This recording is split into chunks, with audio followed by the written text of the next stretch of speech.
Salut tout le monde et bienvenue dans ça, c'est pour cet épisode. Ouais, pour cet épisode qui sera un nouvel épisode de Fan Theory, donc un peu mon nouveau système d'émission. Je suis en compagnie d'Elskyde pour parler d'une théorie qui dit que Devil May Cry, Look My English, serait en quelque sorte la suite à l'univers Resident Evil. Donc on va exposer plusieurs points, je vais exposer plusieurs points et lui il essaiera de réagir un peu dessus sur ce qu'il en pense, chaud comme s'il en parlait limite en commentaire quoi. Et parce que moi je connais pas du tout cet univers Devil May Cry, lui t'en as fait aller. Bah je les ai tous faits. J'ai fait les 5 dont le reboot donc. Il les a tous fait. C'est parfait. Donc il maîtrise un minimum le sujet, il sait un peu de quoi on va parler, contrairement à moi. Donc voilà, donc c'est pour ça qu'il est ici. Uniquement. Ouais, je suis venu uniquement pour ça. Donc on va pas plus balloter que ça, et puis bah c'est parti.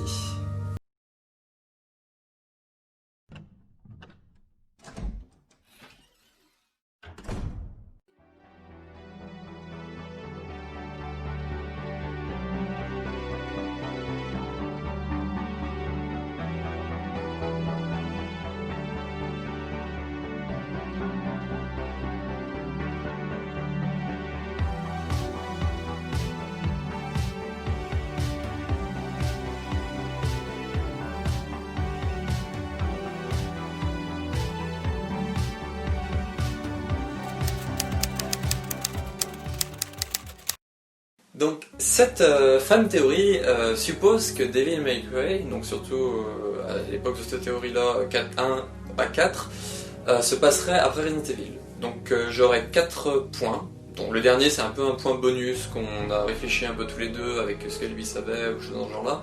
Mais les 3 points seront, je vous envoie en description, il y aura un lien avec la personne qui les a énumérés, ces points-là. Si vous voulez les voir, bon, c'est en anglais, donc c'est pour ça que j'ai un peu résumé, comme j'ai fait avec l'épisode sur le marchand de RE4. Donc j'ai un peu résumé, et puis bah voilà. Donc si vous voulez vraiment tout voir ce que la personne raconte, je vous laisse aller voir en description. Donc le premier point, ce serait que les démons de Devil May Cry seraient le résultat d'une longue mutation des armes biologiques de Resident Evil. Alors, en exemple, par exemple, la personne cite les araignées géantes de Resident Evil qui sont un peu semblables aux Cyclops et Phantom de Devil May Cry, que le look reptile des Hunters ressemble un peu à celui des Blade et des Assault, et enfin que le look d'Alexia Ashford de Form 2 est assez similaire à celui de Echidna de Devil May Cry 4. Donc qu'est-ce que t'en penses à peu près ? Au niveau des designs, ouais, c'est assez ressemblant.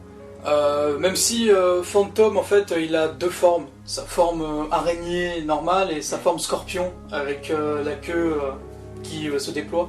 Donc c'est un peu un mélange de Black Tiger et je sais même plus comment s'appelle le scorpion de Resident Evil 0. Je me souviens plus de son nom, c'est pas. J'essaie de chercher le nom. Mais c'est vraiment en fait un mélange de ces deux-là. Après, pour les Blades, dans Devil May Cry 1, pas trop, parce qu'en fait, dans Devil May Cry 1, en fait, ils ont un espèce de casque en métal et un espèce de bouclier sur le bras. D'accord. Donc, on n'y est pas trop. Après, je sais même plus si y en a dans les autres Devil May Cry. Après, si jamais les Blades aussi sont les mêmes que dans ce Devil May Cry 5, là, on y est un peu moins. Parce qu'il y a des espèces en fait, de mêmes monstres qui y ressemblent.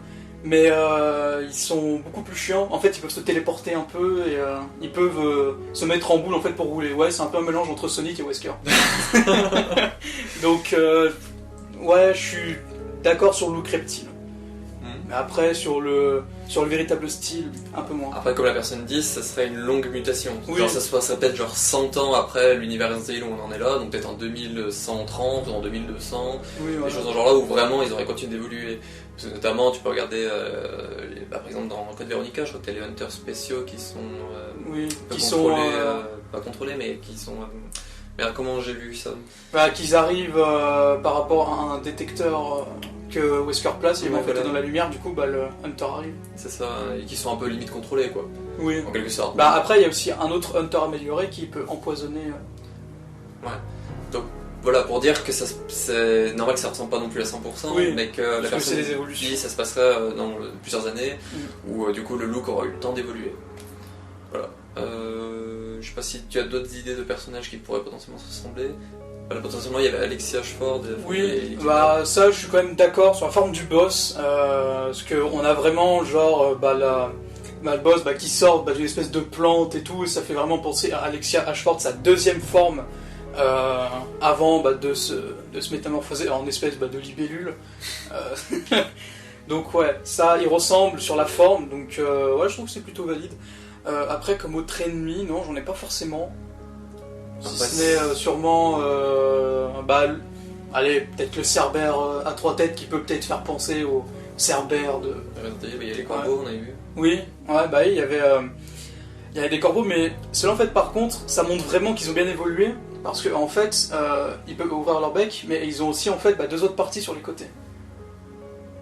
Donc en fait, leur bouche s'écarte en 4, au lieu de s'écarter en seulement 2. Voilà, donc c'est pour ça, oui, ça fait un peu une petite évolution.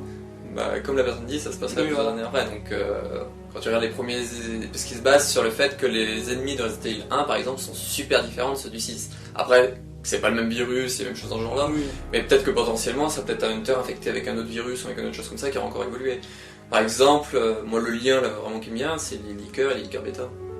Oui. Qui sont quand même différents un peu dans l'apparence, un minimum. Qui sont différents un peu dans leur manière de faire. Je crois qu'ils sont. Les bêtas sont plus puissants, je crois, que les cartes base. Je crois que j'avais lu où il y a vraiment une différence un peu dans ce genre-là. Peut-être qu'ils sont plus résistants, mais après, Oui, voilà. qu'ils font plus de dégâts, ça je sais pas. Je crois qu'il y avait un système de ce genre-là que du coup, ils étaient encore plus. Voilà. Par contre, ils sont moins rapides, les liqueurs bêta. Ouais. Je crois que c'était ça du coup que je cherchais, la contrepartie du liqueur normal. Donc voilà, donc déjà si on a 2 personnages comme ça qui ont 10 ans d'écart, à peu près, parce que 98 les liqueurs on va dire, et 2009 les... Oui. À peu près une dizaine d'années d'écart, qui ont quand même des mini changements comme ça, imaginez sur peut-être une centaine d'années, c'est plus du tout la même chose. Donc voilà, donc c'est ce que la personne voulait dire. Le deuxième point... le style architectural de Devil May Cry rappelle beaucoup celui de Resident Evil. La personne dit. Je suis plutôt d'accord, seulement jusqu'au 4. Le 5, un peu moins, parce que dans le 5, on est vraiment dans une ville, comme n'importe quelle autre ville, avec des grands bâtiments, tout ça, donc ça fait un peu moins penser. Devil May Cry 4 au début, après on part dans une jungle, donc ouais, c'est pas trop heureux. Peut-être aller à la limite Darkside Chronicles avec la toute première cinématique avec Léon et Krauser, mais c'est tout. Ouais, c'est magnifique quoi. Après Devil May Cry 1, 2 et 3, je suis quand même d'accord sur l'architecture, les bâtiments qui sont faits seulement de pierre. En fait, c'est surtout un style architectural de Resident Evil 4 qu'ils ont vraiment gardé. On n'est plus sur un style de Resident Evil 1, 2 et 3, mais on est plus sur un style RE4, en mode à l'ancienne, un peu moyenâgeux et tout, limite. Donc, après, il y a aussi Devil May Cry 2, où il y a un espèce de village au tout début, et le bâtiment central, parce que en fait, le bâtiment le plus important, c'est une église.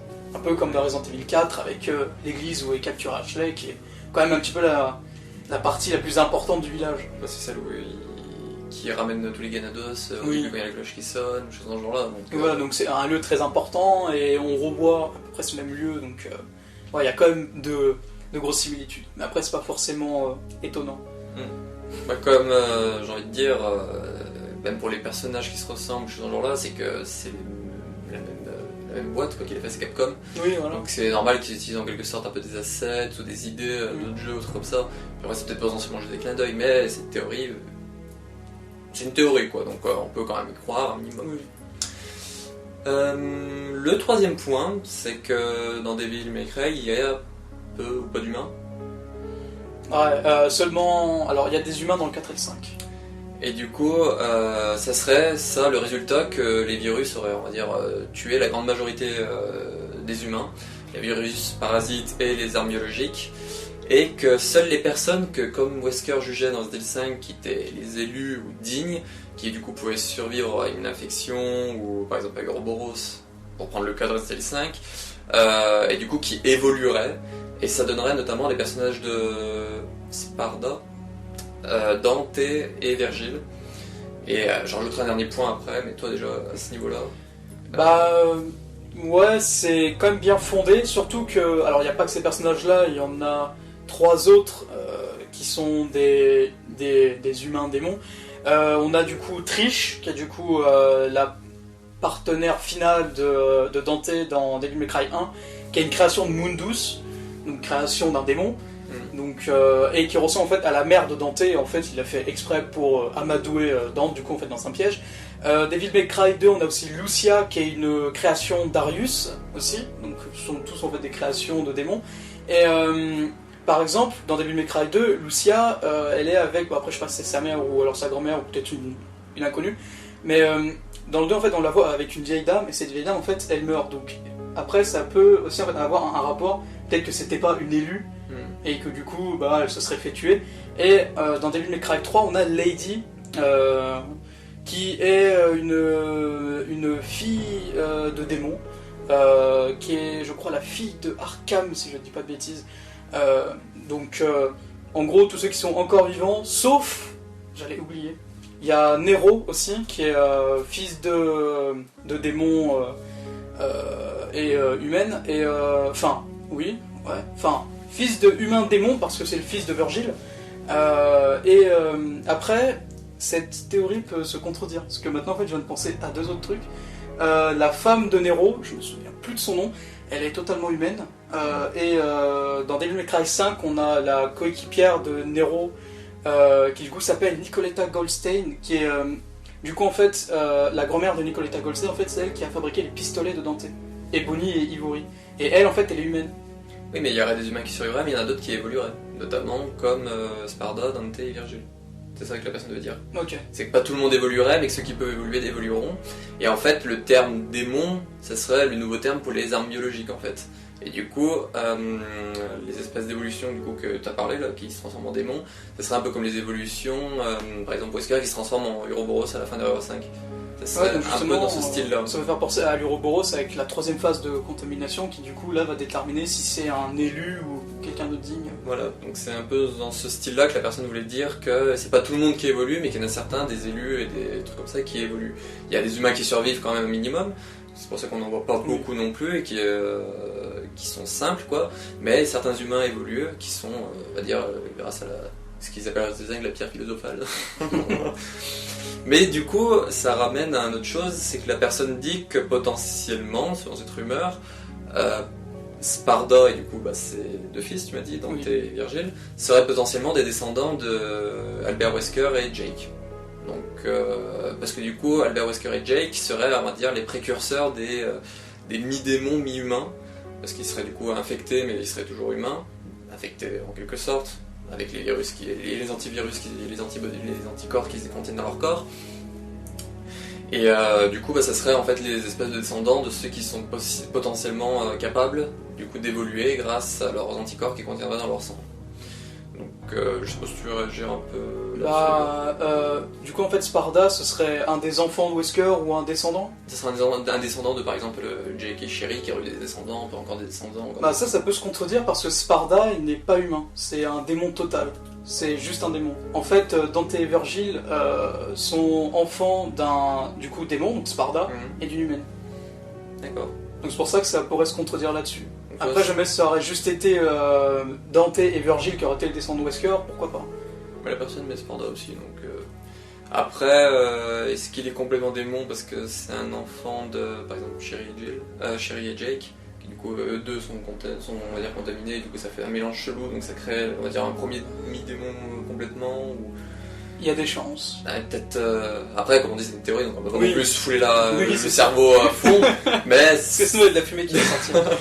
Mais peut-être qu'avec les anticorps de Sherry et les anticorps de Jake, ça va créer une espèce de race supérieure, encore plus, qui du coup sera super résistante au virus, qui sera avec une régénération cellulaire comme a dit Sherry, donc chose dans ce genre-là, et puis lui il va faire un autre gamin qui va peut-être encore plus évoluer, un truc comme ça, et à la fin ça donnera ce qu'ils appellent un démon, que le démon c'est à la fin avec humain, ça redescendra peut-être d'une échelle dans le truc, et du coup ça fera un mi-démon, mi-humain. Voilà, donc je sais pas si j'embrouille ou pas, mais voilà, moi c'est un peu clair dans ma tête. Donc ça c'était un peu ce point-là, et le 4e point, donc... on a parlé un peu en disant que c'est Capcom, ils réutilisent un peu d'assets et tout, Oui. mais c'est que Devil May Cry 1 aurait dû être à la base Resident Evil 4, tu m'as dit.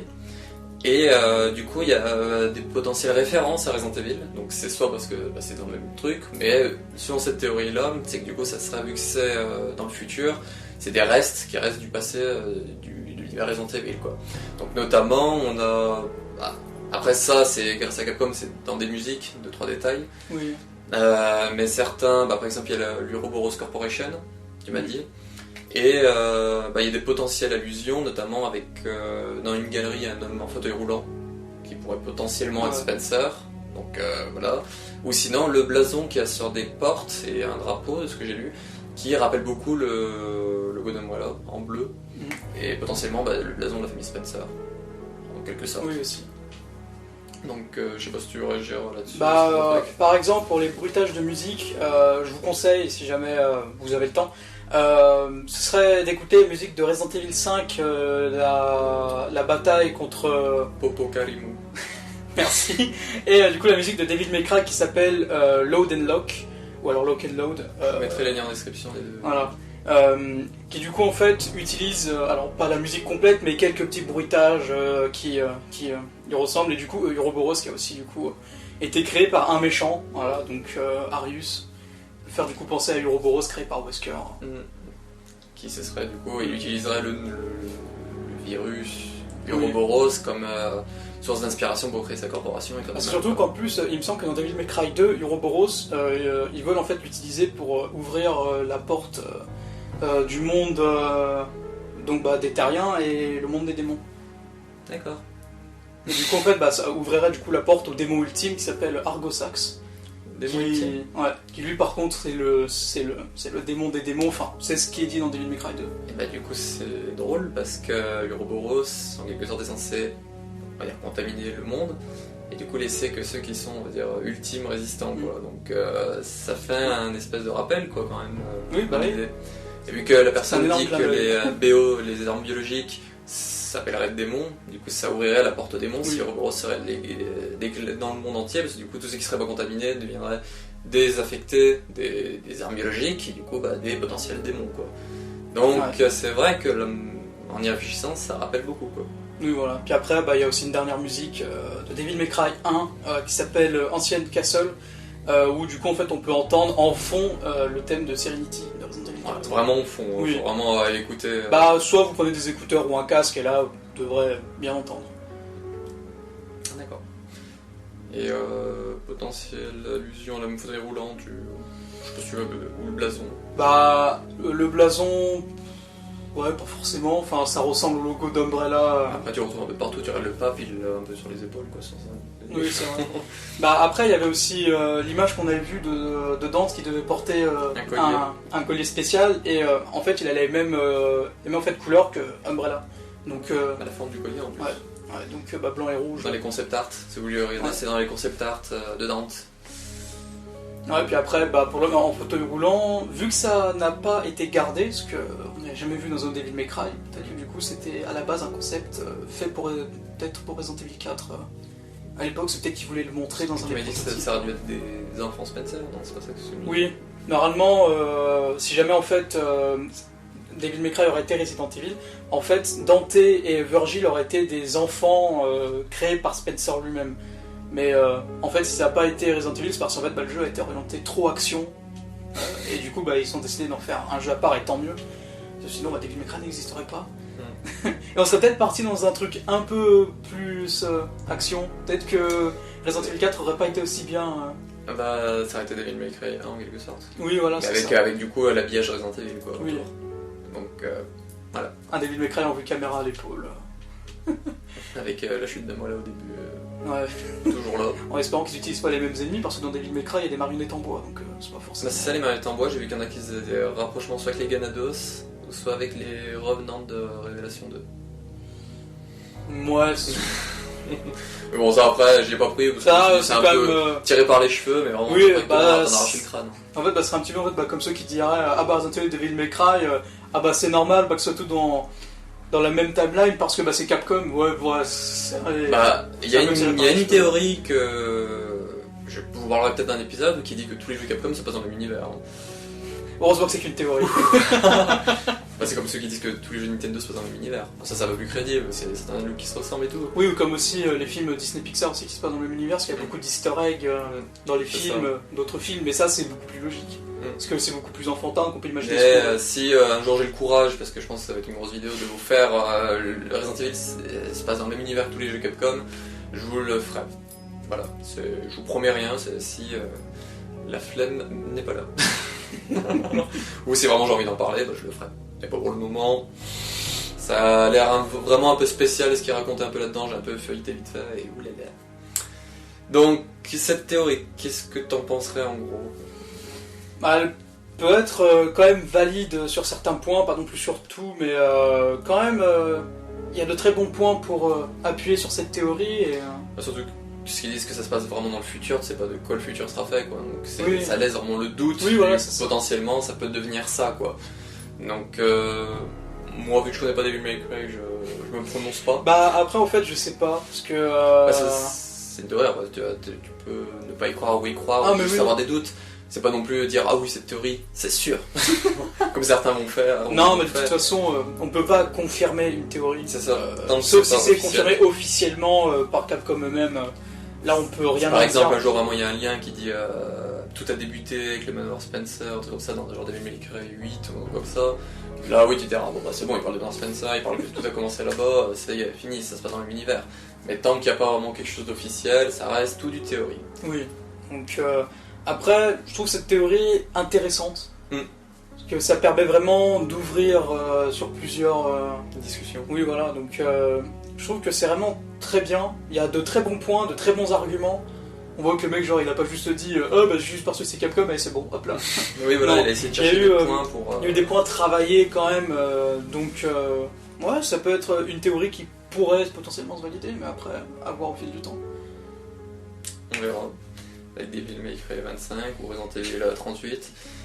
On en est qu'au Devil May Cry 5. Bah, vu que les Resident Evil sortent plus souvent que les Devil May Cry, j'équilibre un peu la balance. Parce qu'entre Devil May Cry 4 et 5, on a attendu 8 ans. Enfin, peut-être plus, parce que je crois que... Non, on a attendu 11 ans. Le Devil May Cry 4 est sorti en 2008. Oui. Bon, on a le reboot entre temps en 2013, mais il est nul. Donc et voilà, c'est terminé pour cette vidéo théorie sur Devil May Cry qui serait la suite de Resident Evil. Donc j'espère que ça vous aura plu. Je vous invite à aller faire un tour sur la chaîne de Hellskide, sur sa chaîne Resident Evil Kingdom France qui sera du coup ouverte, et son Discord Resident Evil Kingdom France aussi. En lien avec Resident Evil Kingdom France, je vous renvoie vite fait vers la chaîne de Viper16, sa chaîne YouTube ou sa chaîne Twitch, que je vous mets tout en description si ça vous intéresse. Salut à toi d'ailleurs, Viper. Oui, salut à toi mon David Dounet. En description, en commentaire, si vous voulez en discuter, s'il vous plaît, c'est dans le respect et la convivialité. Oui. Je veux pas de cette théorie c'est de la merde, vous êtes cons, des choses dans ce genre là, c'est vraiment, on est là pour en parler, c'est une ouverture pour en parler. Si vous avez d'autres points à rajouter, vous pouvez, si comme a fait le Sky, vous avez des points qui se contredisent, vous pouvez les mettre aussi. C'est vraiment, ces vidéos là c'est vraiment pour discuter d'une théorie quoi. C'est pas pour l'affirmer ou la démonter, c'est pour en parler et puis ouvrir la discussion. Voilà. Donc, t'as rien à dire? Non, j'ai un d'autre rare. Donc, on se retrouve pour une prochaine vidéo qui sera potentiellement un info et rumeur. Une heure du compte de semaines. Et puis, bah. À la prochaine. Ciao. Ciao.